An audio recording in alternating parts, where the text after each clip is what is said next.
Hey, thanks for clicking on the video. If you're over 16, please ignore this brief disclaimer and continue on. However, due to my diction, the nature of the content that I sometimes cover, and COPPA regulations, this is where I'll have to ask us to part if you haven't reached this age benchmark just yet. That being said, let's get right into it. What's up, Twitchlets? My name is Mr. Twitchy, and today I'm back with my third One Piece review video. Today I'll be covering episodes 21 to 30. This set of 10 episodes had another heart-wrenching backstory for one of our Straw Hat crew members, that being Sanji. The first level up the series as a whole, in my opinion, and also the first appearance of a fan-favorite character, at least the first time that I noticed him. That being said, let's not waste any more time and get right into it. Panda Man, Panda Man, Panda Man, where art thou, Panda Man? Episode 21 starting off with me noticing that he's actually in the back of the bar-TA. I was corrected on this in a Discord that I'm in, shout out to you, Townsy. They told me that I actually missed him in the background of the Black Cats when they were fighting Captain Kuro, but this is the first time that I noticed him, and then I also saw him a little bit later in the arc. He's pretty cool, I like him. He seems sinister, and he also has his name written on his head, but it seems like it's just a mask and he's not an anthropomorphic being. We'll see. The next screenshot that I have is Gin lying on the floor outside of the bar-TA. He has some sort of serpent on the back of his jacket. Now, going back while I was looking at the screenshots that I had for the series up until episode 70, I noticed that one of Shanks's crewmates also has a tattoo on the side of his arm that kind of looked like a sea serpent. Tattoos will be covered more in depth once I get into the Arlong arc coming up in my next video, but with that being said, let's move on. Sanji consoling Jin, him saying, "To me, anyone who's hungry is a customer." I respect the hell out of that mentality. There's no reason to feed him other than the fact that he's just hungry. Sanji continuing on, him saying, "I can understand how a hungry person feels more than anyone else." His backstory with Zeph broke me, but even if you eat and survive, don't you think there's a future for you? I love the kindness on Sanji's face in this screenshot. He just seems so genuine in his offer. And then as Gin eats the dish, there's just tears streaming down his face. The feels. Sanji finally getting to talk to Luffy for the first time, him saying, "To that damn geezer, this restaurant is like his treasure." As I mentioned in one of my previous videos, I think one of the themes of One Piece is going to be finding not just the One Piece itself, but also a treasure for each individual. Luffy saying, "I refuse your refusal to join my crew. You're joining the crew, because I've decided." I love Luffy so much. Okay, so them introducing Don Krieg. He's actually the Don of a pirate fleet that controls over 50 captains and 5,000 pirates. Oh, now I know that Luffy and his crew only get up to about 10 main cast. I wonder if he's gonna get a fleet of foot soldiers to fight his battles for him. We'll see. Sanji dropping the silverware and the platter into the ocean so that he has no evidence to show that he fed a hungry man who had no money. Sanji, what a great first impression. And then Luffy being put back to work, but he's actually breaking all of the dishes as he's cleaning them, in quotation marks. Dennis Rodman asking him, "How many did you break?" Luffy responding, "Oh, sorry, I forgot to count." What are you doing, Luffy? And then as I ask what Luffy is doing, he literally takes a piece of food off of a plate that would be served to a customer. I briefly worked in a restaurant over the summer one year, and I can't imagine like the dish boy just eating off of my plate before I was gonna eat food. It's so unethical, but Luffy, he makes it comical. Luffy putting a loogie inside of Zoro's drink, looking as he's about to drink it, and then Zoro stuffing it back down Luffy's throat. Pause.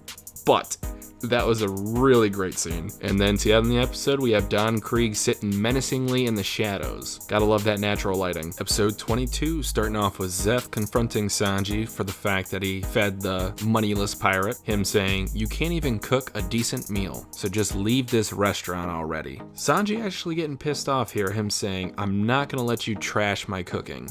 Zeph just clocks him through a table. The 4 straw hats that we have so far just move the plates out of the way. They don't bother catching them. They don't bother trying to, soften the blow. Nope, they're more worried about the food. That's how good his cooking is. Sanji and Zeph have this old thing going where he tells him to die, but Zeph's saying, "I won't die. I'll live 100 more years." I love Zeph so much. That mustache game is peak male performance, if you ask me. Oh, Sanji, whining and dining Nami. There'll be a lot more of this in the future, I'm sure, past what I've seen already, but Usopp's face, while Sanji is only apologizing to Nami, great. Sanji and Usopp starting to get into it, but then Usopp, being the coward that he is, asks Zoro to beat him up instead. I'm really looking forward to the rivalry of Zoro and Sanji. I hear that it's fantastic. Haven't seen a lot of it yet. I think around episode 70 where I left off was the first time I really saw some sort of competition between the two. But moving on. Sanji saying, Nami, your meal is free. Usopp and Zoro asking, what about ours? Sanji responding, yours are not free. That's sexist, Sanji, come on now. I love Don Krieg's flag. It makes sense in hindsight why it's designed the way that it is. However, it kind of looks like the sands of time with hourglasses on each side of the skull and crossbones. I love it. And the stern of his ship kind of looks like a broken Black Panther mask. There's just something visceral about like the head of a Black Panther and it being broken. What did they go through in the Grand Line? Spoiler alert, it was Mihawk. Okay, so again bringing in Don Krieg into the restaurant, he's just looking haggard as hell. The workers of the bar TA actually saying he deserved to starve because of everything that he's done. Again, flashing back to what I mentioned in one of my previous One Piece videos, the morality of it being a show about pirates, and how would that work in a shonen-like setting? Obviously, I know now, Luffy and the crew are a little bit more of the honorable pirates in comparison to the rest of the individuals in this world. But it does bring up a good philosophical question in terms of feeding of prisoners or feeding of war criminals, feeding of just people who have done bad things, essentially. I won't get into that. That'll be a whole nother discussion that'll take over an hour, so moving on. And Sanji sticking to his guns. He will always feed a hungry man or woman. The women are free though, not the men. Oh, now it makes more sense why the cooks of the Baratiu are actually saying not to feed him. One of them saying, it started in a prison. He pretended to be a Marine soldier. He did anything to continue winning. That's just how he got to where he is now. So essentially he's playing the pity card and then he's taking advantage of their empathy. Dickhead. Oh, and as soon as that food hits his stomach, he just clotheslines Sanji, similar to the Raikage of Naruto. Zoro saying, there's almost no sign of anyone on that ship. The next panel that I have is just 100 pirates just lying on the deck looking emaciated. Don Krieg, now that he's got a full belly, saying, this is a good restaurant. I'll take this ship. Not if the Straw Hats have anything to say about it. And Sanji, I am including you in this. Ooh, him saying, prepare 100 meals for my men. The cooks responding, we're not gonna do it. Don Krieg responding, I'm not placing an order. I'm giving you orders. Love that line. And as Sanji goes to turn to make the meals, all of the other cooks under his command turn their forks and overly sized spoons and knives at Sanji, willing to kill him to stop him. Sanji just doesn't give a fuck, him saying, go ahead. While that's all going on, Dennis Rodman gets a crab cannon and asks who wants a piece of iron dessert. Oh, One Piece, you're so weird, but I love you. Oh, Don Krieg's armor is so clean. It looks like a golden Iron Man Thanos combination. I'm actually wondering who crafted it. Just the sheer craftsmanship of his armor is just impressive, just from an aesthetic standpoint, but it has so much functionality with it. A master craftsman definitely had to craft it. And another reason why I called it sort of an Iron Man Thanos mix is because he has like an infinity gauntlet with diamonds on it. Badass. Him saying, don't defy me. But immediately after he says don't defy me, he hears that the cook, the head cook, is actually called Zeph, which will then lead into the next episode. All right, so that was the end of episode 22. Episode 23, the first S-tier certified Twitchy seal of approval episode. Love this episode just in terms of the background of Zeph and also the lore that it dropped for the world as a whole. Zeph's nickname is actually Redfoot Zeph because of all the blood that he accumulated on the bottom of his feet as he took out his opponents. Jesus Christ. I played soccer back in my youth, and let me just say, if your feet are bloody from kicking people so hard, that's gotta have so much force behind it. It makes sense why Don Krieg has that scared look on his face. This was great foreshadowing by Oda. Don Krieg continuing on saying, You're the man who once entered the Grand Line and came back unhurt. However, we know that Redfoot Zeph has a peg leg now, which then, like I said, was the foreshadowing for him chopping off his foot so that he and Sanji could survive on the deserted island. I love Zeph. Ooh, Don Krieg saying, there should be a logbook with a full year of your adventures in the Grand Line. All captains should keep a logbook. I don't think Luffy's been keeping a logbook, to my knowledge. He doesn't seem like he would be very good with the written word. Perhaps that's where the musician comes in to write it down, all of their travels. I do know his name. I won't drop it, like I said, just because I haven't reached that yet. I don't want to spoil anyone that's going through One Piece with me as they watch these videos. Getting back to the logbook, Zeph saying, the logbook is the pride of all the crewmen that I traveled with. Documenting history is such an important part of society. I love that Oda added this in. Luffy with his apron saying, I'm the one who's gonna be the king of the pirates. I would take off the apron first, Luffy, before you start talking to Don Krieg in his Iron Man outfit. Damn, I forgot about that. Krieg's pirate ships were wiped out in just 7 days. And then after Luffy makes that declaration to Don Krieg, Zoro and Usopp are just standing on the winding staircase behind him saying, gonna fight, Luffy? Need a hand? Love Zoro. Usopp's growing on me too. Luffy holding up the amount of crewmates that he had, and he included Sanji in that number, much to Sanji's own surprise. He did tell you, he refused your refusal. Oh, this line hurts to read. Sanji saying, have you felt what it's like to be on the brink of starvation? Feeding someone who's hungry is my morality. Slow clap for Sanji. Oh, I love the shading on Sanji's face when he responds to Don Krieg threatening to take over the Baratie. Even if it's you, I'll kill them without hesitation. Ooh, my boy Mihawk doing Mihawk things. Here we go. As soon as this one man appeared, he sank the ships one after another. And I totally forgot that Zoro was looking for someone in particular, and it just so happened that it was Mihawk, who's supposedly the best swordsman in the world. Now, I wonder if there's like a tournament that decides that, if it's just by sheer reputation alone. Not quite sure, but I'm looking forward to finding out.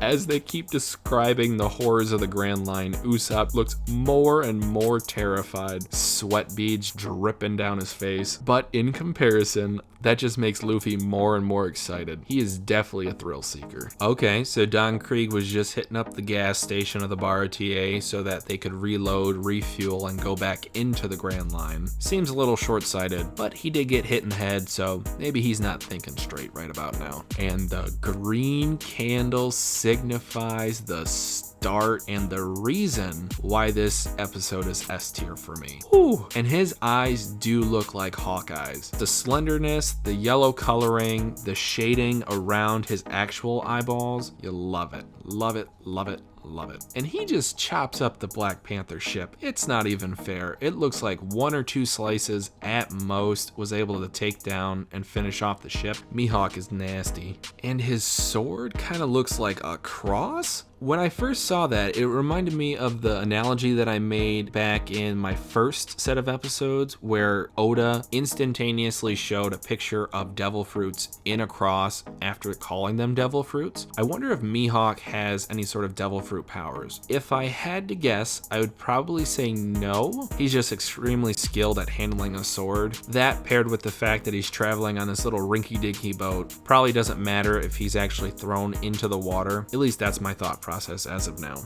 And Nami stole the ship. She took all the treasure and ran off to Arlong. Oh, Johnny's face is hysterical here. Speaking of hysterical, Usopp, Zoro, and Luffy look even more comical. And the last screenshot that I have is Mihawk sitting with his legs crossed in the mist, sailing through the rubble that was Don Krieg's last main ship. Again, this episode was fantastic. Episode 24, the second in a row with my S-tiered certified Twitchy seal of approval. It had action, it had emotion, it had comedy.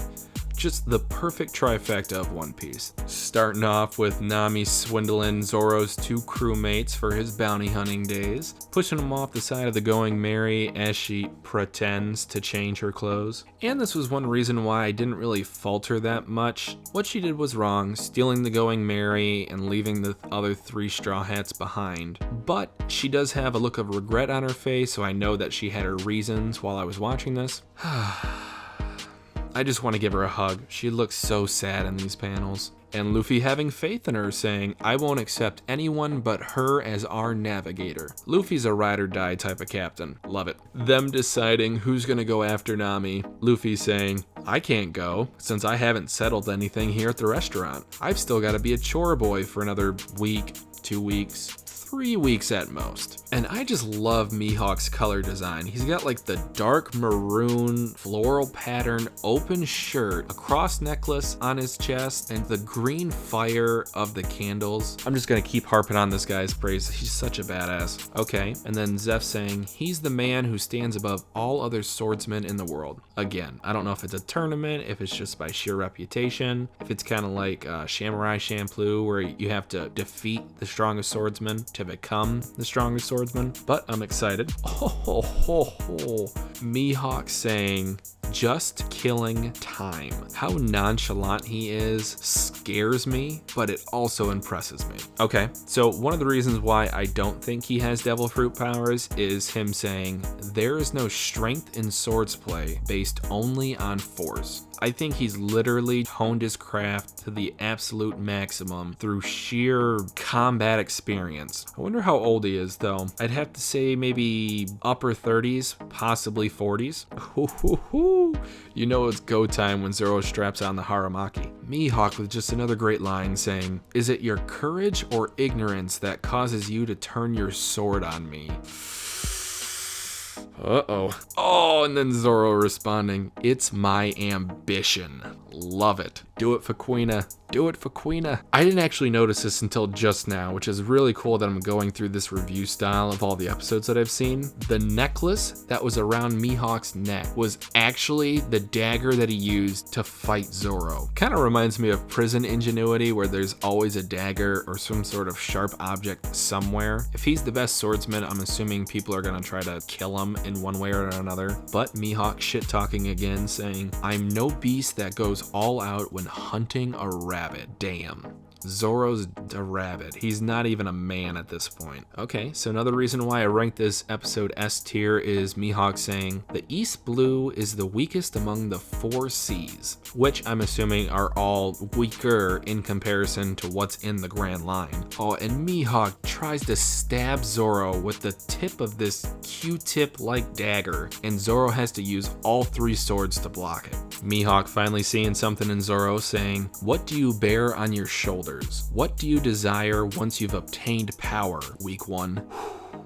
I love the switch to black and white, almost like a manga panel progression of the fight where Zoro says tiger trap. Oh, Mihawk just stabs him right in the left side of his chest. He doesn't have time for your tiger traps. And them still keeping with the black and white, I love that. One of the reasons why Zoro's still my favorite character is him saying, if I even withdrew a step, I feel like those various important things such as pledges and promises in the past would be shattered, and I won't be able to come back to where I am now. Mihawk responding, yes, that's what defeat is about. I love this little senpai kohai thing they got going on. It's just wholesome. I say that as Zoro's got a blade stuck in his chest.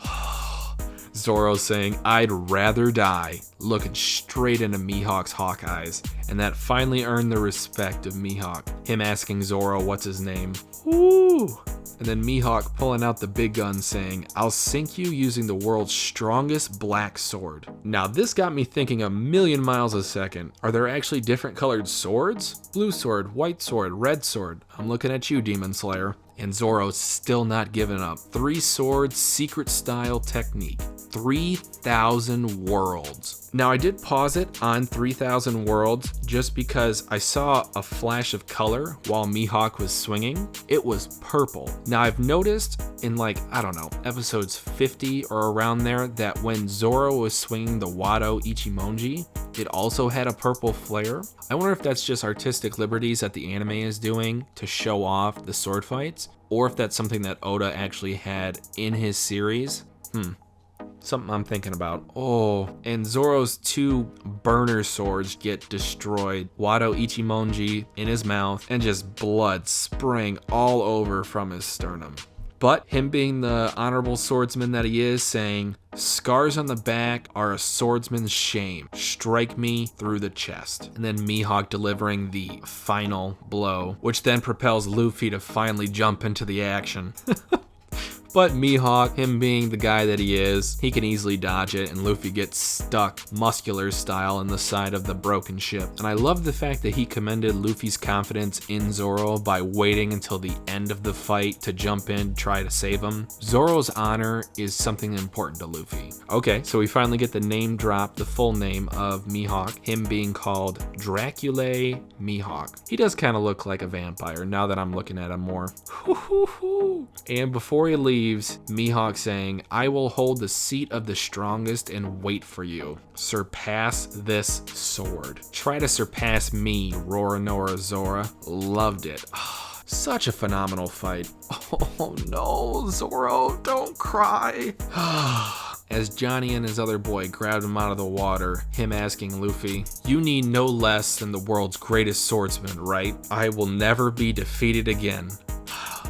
I'm kind of choking up just reading this again, jeez. "Until the day I defeat him and become a master swordsman, I'll never be defeated. Got any problems with that, King of the Pirates?" My heart, it breaks. I love the relationship between Luffy and Zoro so much.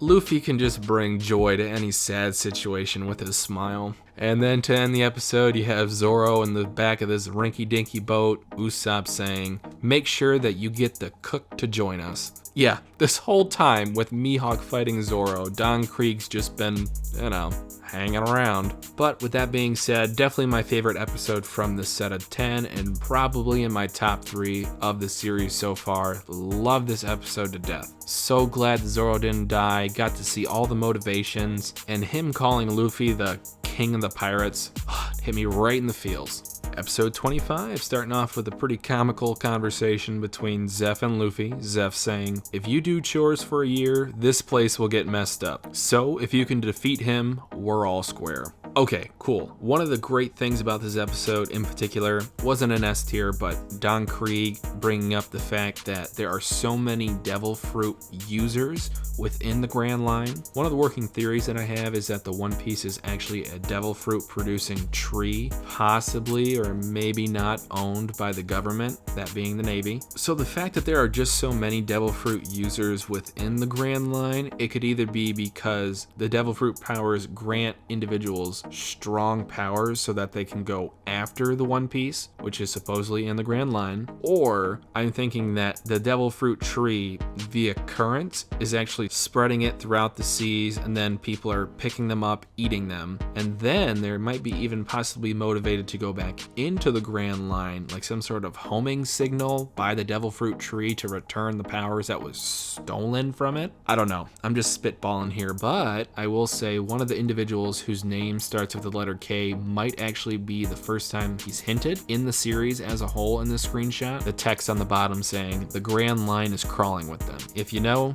you know. One of Don Krieg's crewmates has Acrobatic 4 on his shirt. It kind of looks like the Fantastic Four symbol. I don't know if this was anime original or in the manga, because I've only read like 2 or 3 chapters of the manga, but for anyone that knows, if you can help me out, that'd be great. I wonder if that's a Fantastic Four reference. Ooh, Zeph looking sweet. swaggy with that pirate's outfit. His mustache is more like cigar shapes on either side of his nostrils. And yeah, I was saying this while I was reading this in a Discord. Again, shout out to you, Townsy. But them showing them both on the island, Zeph and Sanji, and the fact that Zeph was missing a leg, the whole time I was watching this arc, I had a bad feeling that Zeph chopped off his leg so that they could survive from starvation. It hurts to read again. Zeph telling Sanji, don't take your eyes off of Luffy until the moment this fight comes to an end. Cause he sees Captain Material when he sees Captain Material. The extent to which Luffy can drop his jaw in excitement or surprise, it never gets old, surprisingly. Luffy, always be the kid at heart that you are. Damn. And then there's some sort of fish beam from that pedaling fish mobile that they fire at Don Krieg. Doesn't look like it did any damage, but it still looks sick. And the next screenshot that I have is Zeph saying, committing ourselves to cooking every day is a fierce battle. Not Food Wars battle, but I think the closest to it that One Piece can be. Oh goodness, here comes another weird character in One Piece, but I still love him because of the absurdity of him. Pearl Man, defender of the pearls. But the pearls are actually flammable? What the hell? Okay, and we finally get to see Sanji fight for the first time, him doing the windmill kick that we see in the opening. There's something nostalgic about it, even though this is the first time I've seen it. Probably because I watched the opening so many times, but moving on. And it's a double meaning why he uses kicks. Him saying, to cooks, hands are important. I can't have them hurt in battle. Plus, Zeph being known for the kicker that he was, probably taught him some of those moves. The invincible shield, no, you're not Kirishima. The Pearl Man gets injured because Luffy gets thrown at him and he hurts himself by giving himself a nosebleed. My goodness. The perfect way to execute that joke. Loved it. Jesus Christ, this guy's freaking out now that he's seen his own blood. And that's when his Endeavor flames go up. Danger, danger, danger. When Pearl-san gets upset, he catches fire. I'm not even gonna pretend like that makes sense, but I'm with it. Fire pearls, special treat. Whips him at Zeph. Okay, no, that had to be a Fantastic Four reference because one of his crewmates said, does he want to turn into a human torch? I'm convinced now. You don't need to tell me in the comments. Oh, I wish you could see me dancing right now. Sanji saying, you fool. I'd be unfit to be a cook if I was afraid of flames. Slow clap for you, my boy. And then to end the episode, Zeph unamusingly just kicks away the fire of those pearls that were thrown at him. But Gin does have a sawed-off shotgun that he's now holding Zeph hostage. That was a pretty bad cliffhanger too. Episode 26 is next. Do you even have to ask? This episode automatically gets an S tier certified Twitchy seal of approval. I loved it to death. It made me cry. I'm sure you'll see a lot of that in the future going forward with One Piece. But with that being said, let's get right into it. Sanji solemnly reflecting on the fact that he took everything away from that damn geezer. As I mentioned in the last episode review, this whole arc I knew that Zeph gave up his foot in order to save Sanji. I assume that he cut it off so that they could eat it as a form of cannibalism. The anime, they had to censor it just a bit, which is fine, but I'm glad that I did find out that the manga, I called it, how they survived on that deserted island. Sanji continuing, saying, so I don't want that damn geezer to lose anything else. The All Blue, it's a legendary sea. It's definitely out there somewhere, where the fish from the four seas all gather in one spot. The East Blue, the West Blue, the North Blue, and the South Blue. That's my dream, to see the All Blue. Oh, young Sanji looks so adorable. Too bad he had to go through the trauma of being on that deserted island. Him complaining that the fact that his co-workers in the kitchen were eating the customers' leftovers. However, they responded by saying, the sea is an unpredictable place, so it's best not to waste food. That's a good life mentality as well.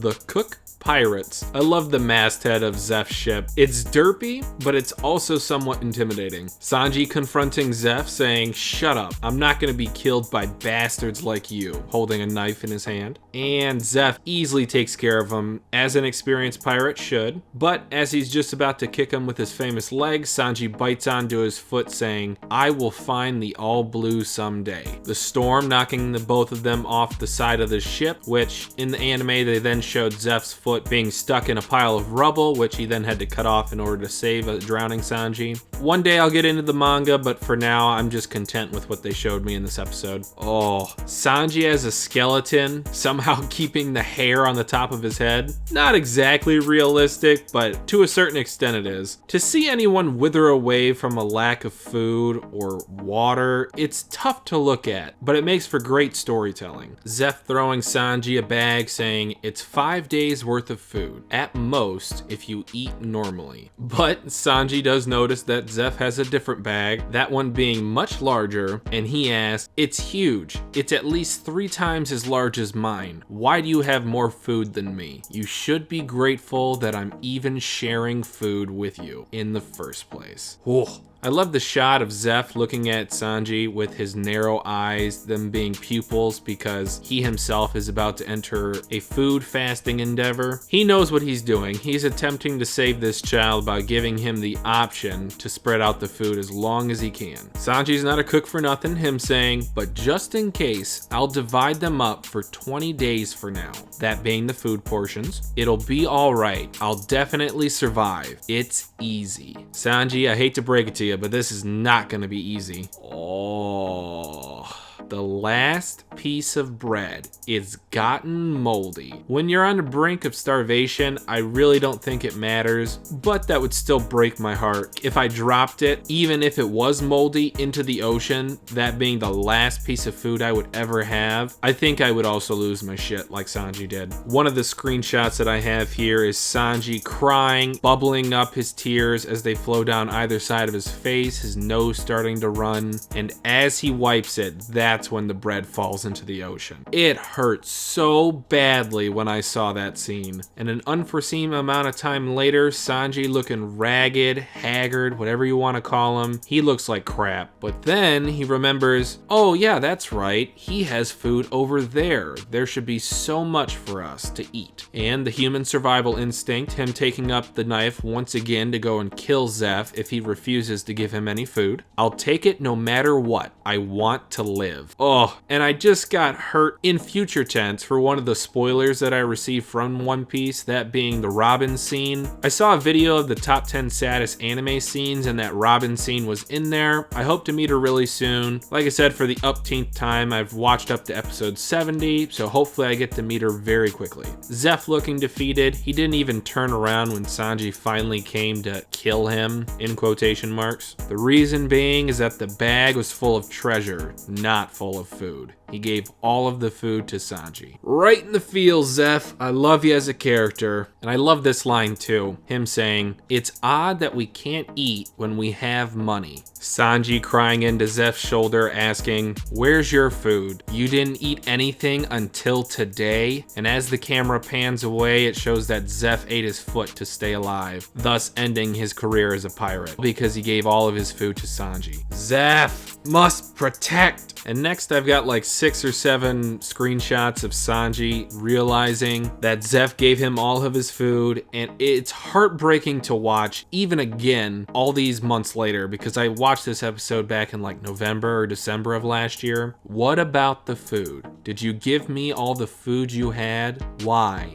Why did you do that? Because you had the same dream as me. When the time comes, head to the Grand Line and find the All Blue. I wonder how many people died cursing the sea, the grandness of the sea. If I survive, I'd build a restaurant as my final purpose in life. Ugh, Sanji crying is about to get me crying again. Don't do that to me. And coming out of the flashback, Sanji saying, "That damn geezer gave up his legs so that I could live. I can't repay that damn geezer for his kindness unless I risk my life for him too." Hearing that, Luffy goes into rage mode and drop kicks one of the fins of the Baratie in order to destroy it so that Don Krieg and his crew can't take it over. That's the end of episode 26. Phenomenal episode. Love this episode. And thus they're 2 for 2 with the backstory. Zoro's, now Sanji's. Both of them broke my heart, and I'm sure there'll be more breaking in the future. Episode 27, starting off with Luffy smiling like a G, because he is one, saying, "I'll just sink the ship." But Sanji, not really understanding where Luffy's coming from, saying, "You can't sink this damn ship." Luffy continuing on, telling Sanji, "Dying isn't something you should do to repay kindness." Now I wonder if that's foreshadowing for Luffy's backstory. All that we know is that as a child, he ate the gum fruit, trained 10 years with his powers, and then left to become a pirate, and then we've picked up with him in the first episode of the series. I know it is touched on later on what his backstory is and some of his familiar relationships, but for anyone watching with me, like I said, I'm not going to spoil you just because I received those spoilers myself. Being given life and yet dying is something that a weakling would do. He's got Sanji by the collar here. Gin easily takes out Pearl-san, and finally owning up to his actions, saying, "Please let me bury him with my hands," referring to Sanji. Luffy talking crap like he normally does about Don Krieg and his army. Gin defending him, but Don Krieg saying, "If you get upset when called weak, that just proves that you are weak." I love that they got Kenpachi's voice actor for Don Krieg. I think it fits brilliantly. Luffy smiling, saying, "I'm coming over there now. You just wait there." Oh. Gin beating the crap out of Sanji again. Blood stains all over his ball sticks. Pause. But just as he's about to kill Sanji, he exclaims, "I can't do it, Don Krieg. I can't kill this man." Tears streaming down his face. "I know. I don't intend to betray you." As he's hearing this revelation, Don Krieg starting to get agitated. Morality, sympathy, I hate those kinds of things the most. And he unlocks his Iron Man gauntlet cannon, about to shoot out the poison gas. MH5, the most powerful poison weapon in this world. Now, a quick theory. I know that there is a war arc in One Piece. However, the first thing that I think of when I think of poison gas is World War I. I'm wondering if there were wars in this world similar to the world wars of our reality. Just a thought, but I could definitely see them being warring factions either over territory or when the devil fruits first came into being via the devil fruit tree. I don't know, but getting back into it. All of the mask of Don Krieg's foot soldiers looking like the spelunkers from Scooby-Doo. And just before the episode ends, everyone's putting on their mask, waiting for Don Krieg to fire the weapon. It was a solid episode, not too much more to say here, so moving straight on into episode 28. Episode 28, primarily an action episode, so I don't have too many screenshots, but let's get right into them. Start off though with Luffy holding his head just as Don Krieg's about to fire off the weapon, saying, what do I do? What do I do? What do I do? What do I do? Luffy does get a mask, however, Sanji was liable to the effects of the poison, so Gin does save him by putting the mask over his face because he was defeated. Oh, Gin looks god-awful here. And it was a sacrifice play. Redemption arc in 3 episodes. Well done, Gin. Blood coming out of his nose, tears coming out of his eyes, he has no pupils. Gin, I'm very surprised that he did not die here. Spoiler alert. But I guess it kind of makes sense with the retroactive effects of putting the mask on someone who's inhaled the poison. I still feel like you're going to have some of the symptoms, but moving on. Luffy being super upset that Don Krieg would kill off his own crewmates just to win the battle. Him telling Gin, "Cling to life. Got that? I'll kick his ass for you." And Don Krieg's got like a matador cape of spikes, and it just seemingly came out of nowhere, but I'll accept it. It's One Piece, it's weird, I love it. Luffy punching through the spike armor into Don Krieg's face. I think a spike might have went through Luffy's fist, this, but he doesn't care. He just wants to get that punch in on Don Krieg, and it was a punch. Zeph talking to Sanji saying, "You're in trouble if someone like that becomes your enemy, so watch closely." But you know, win or lose, I like guys like him. So he's even earned the respect of Zeph, who earned my respect last episode. Would it be a shonen if they didn't have more power-ups on top of power-ups? Finally, Don Krieg's strongest weapon, his shield, turns into a shield spear thing, okay? Which weighs 1 ton with those 2 shoulder guards. 2,000 pounds? I call hacks. As he swings it, the tip actually exploding, but Luffy managing to evade it. Just as Luffy's about to fall into the water, he clings onto the spear saying, "Whew!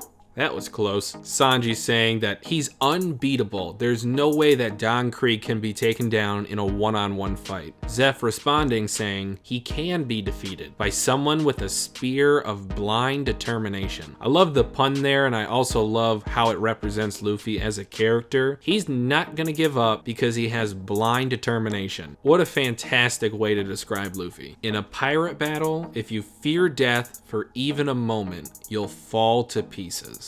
But then Zeph thinking, or does he not fear death because he has faith in himself? Whichever option it is, I love both of them, and they could both be true. Who's to say?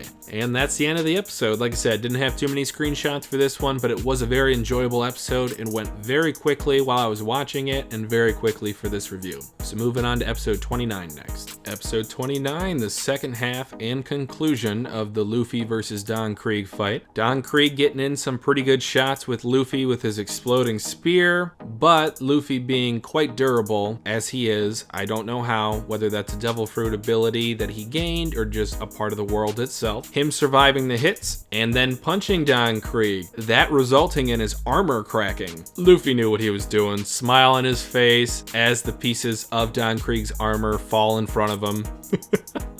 Luffy in the sky screaming, "I win." His jaw, it looks dislocated. I know it's not because he can stretch. It's just absurd. It's a caricature that Oda is famous for. I had to take a screenshot of it though because it's so comical to see the distance between his upper and lower lip. Crazy. And Don Krieg has a final fishnet looking deal going on. Shoots it at Luffy, captures him in the fishnet. Him saying, "Below us is the ocean.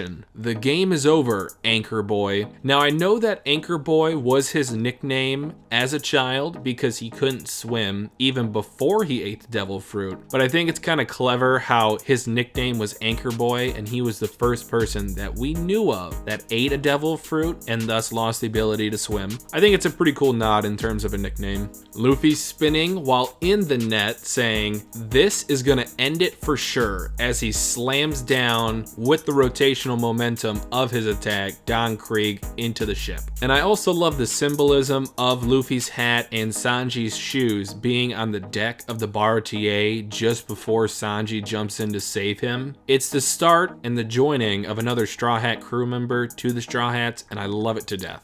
Gin coming to the realization that Don Krieg actually lost. He's the one man I admired. I believed he was the strongest. There's no way he would have lost. And Don Krieg being unconscious, similar to Overhaul from season 4, the back end of that fight. He's moving while unconscious. Don't know how. Sheer willpower, sheer hatred, sheer aggression, sheer adrenaline, whatever you want to say. "I'll win using my force." Okay, so aggression. "I'll see you again in the Grand Line," says Luffy. And they load up all of Don Krieg's foot soldiers, Pearl-san, Gin, and Don Krieg himself onto this rinky-dinky looking boat. There's gotta be a good 50 plus men on this boat. I know that it said he had 100, but I don't know how they all fit on that without it capsizing. And Panda Man making a final appearance, at least that I've seen thus far, putting up the peace sign, all good, love and peace. And finally getting a look into what Nami's been up to since she took the Going Merry to go see Arlong. I wonder if they'll let me join them again when I see them next time. I wonder if I'll be able to see them again. I wanna be free. as she hugs herself and starts crying. And that was the end of episode 29. It just missed out on being an S tier certified Twitchy seal of approval episode, just barely. I think there was a little bit too much downtime in the middle, plus Don Krieg getting up despite being unconscious. I'm not the biggest fan of moving while unconscious. It's a pretty cool concept. I think it was executed excellently with the Rock Lee fight versus Gaara. However, he wasn't still moving. All he was doing was standing in his ninja stance. This being a little bit different, and that's why I had to knock off a few points in my review. And with that, we're moving on to the last episode of the batch, episode 30. Episode 30, the last episode of the batch, and the last S tier certified Twitchy seal of approval episode. Starting off with Luffy grabbing the collar of Sanji. Sanji saying, "Your hand hasn't given up yet," regarding him joining the Straw Hats. But Sanji, smile on his face, finally getting a chance to talk to Luffy properly about his dreams, saying, "Do you know the All Blue?" Zeph then overhearing that conversation and then implementing a plan to get Sanji out of the bar TA and onto the Straw Hats crew by insulting his cooking, which is a very sore spot for Sanji. So of course he's gonna get upset by that. "I made it especially good today," says Sanji regarding the soup. "I can't eat this damn nasty soup like this." "What is this? Pig feed?" said Dennis Rodman. "What do you think you're doing, you bastards?" as everyone agrees that the soup is disgusting. I love the lines on Sanji's face and also the shading of his eye hidden by his bangs. He looks so enraged that they would insult his cooking, considering the fact that he put so much effort in today's meal specifically. And Zeph finally having the taste test saying, "What is this damn nasty soup? It's like sludge." I also love the shading and the lines on Zeph's face as he's trying to keep up his poker face to get Sanji out of there. Luffy didn't get the memo though, so him saying, "This soup is super good, you know." "We know that, Luffy." Sanji's cooking skills are recognized by everyone here. As this conversation continues, Luffy's got the ladle in his lower lip, stretching out as stretchy things do tend to do. He looks like an old man from the frontier. And Sanji overhearing that whole conversation because of course he's only on the other side of the door. Oh, and randomly this fucking shark grabs Johnny and throws him onto the deck. I don't know how they have like messenger sharks. I had so many questions when I saw this in the anime. Is it a parcel service? Is it a taxi service? Is it just a tame shark? I have no idea. And as the shark crashes through the walls of the bar TA, them saying, "He came all the way from the Fishman Island to eat our dishes?" I can't wait to talk to you guys about the Fishman Island, the Arlong Arc, and fishmen in general. When I heard that name and also when I got the explanation of what fishmen truly are in the Arlong Arc, my mind was racing a million miles a second. And I have so many theories I'm excited to share with you guys. So look forward to that in my next video of One Piece. Okay, them confirming that it's called a pan shark. That's good to know. I'll keep that in mind. Yay, we gotta cook. Yay, we gotta cook. We'll have good food as Luffy and Johnny dance. Enjoy the rest of your life to the utmost as Sanji scowls at Zeph. And as they're preparing to leave, Zeph offers Luffy his journal of his year in the Grand Line. But Luffy, being the great guy that he is, refuses it, doesn't need it, he'll wing it. That's just who Luffy is. A plan? Never heard of one. Everything that I do is impromptu. An excellent flashback showing Sanji and Zeph's time in the kitchen as they grew up with the bar TA. A nice sepia filter on it just to give it that dated look. Oh, and then as Sanji's walking away, Zeph says, "Don't catch cold." Sanji tears up as I teared up during this episode myself, doing the bowing dog position saying, "Thank you for all the damn things you've done for me over all these years. I'll never forget your kindness for the rest of my life." Zeph tearing up. If I wasn't already crying before with Sanji tearing up, whenever I see old men cry, it just hits a chord with me. I can't describe it. There's something... I honestly cannot describe it, so let's move on. Men should part without a word. Ah, Zeph, I love ya. I'll see you again, you damn bastards. As Sanji sails off with Luffy to go get Nami and his ship. And to end the episode, the last screenshot that I have is Arlong's flag flying in the wind with his patented shark-nosed dagger holding up the flag. Phenomenal episode. I love the Bar TA arc as a whole. Hit me in the feels, the action was heart-pounding, and it also built up the world with hints of what was to come. And with that being said, my name's Mr. Twitchy. Thanks for watching, guys. See you later. Bye.